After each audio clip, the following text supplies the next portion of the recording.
After more than 4 months of voting, the final primary of the 2016 election cycle wraps up tonight right here in the nation's capital. What a long, strange trip it's been. The 2016 presidential stakes began with 17 Republican candidates and 5 Democratic candidates. And as we close out the voting tonight, there are still 2 candidates on the Democrat side, and that is keeping Hillary Clinton on her toes.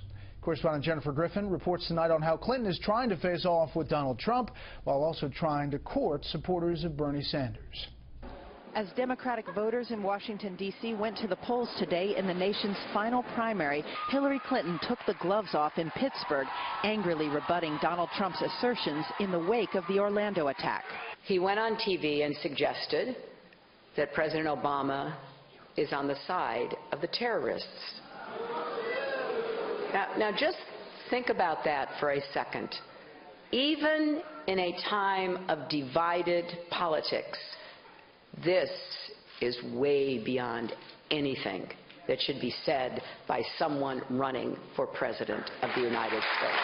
She was responding to remarks Trump made on Fox and Friends yesterday when asked why the president didn't appear to want to fight terrorism. He doesn't get it, or he gets it better than anybody understands. It's one or the other, and either one is unacceptable. A point he reiterated in an interview with Bill O'Reilly. Nobody knows why he doesn't have more anger, why he doesn't have more competitive zeal. Which elicited this angry response from the Democratic presumptive nominee. Will responsible Republican leaders stand up to their presumptive nominee, or will they stand by his accusation about our president? She said the country cannot afford a conspiracy theorist for president. Meantime, she barely mentioned her Democratic opponent, Bernie Sanders, treating him with kid gloves for fear of alienating his base of young voters and independents, who may accuse him of selling out if he concedes too quickly.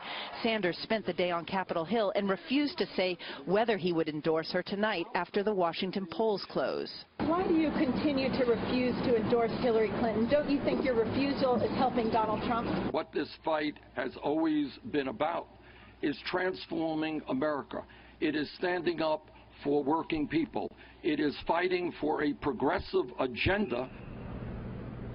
A non-answer from the Vermont senator, who still has millions of avid supporters.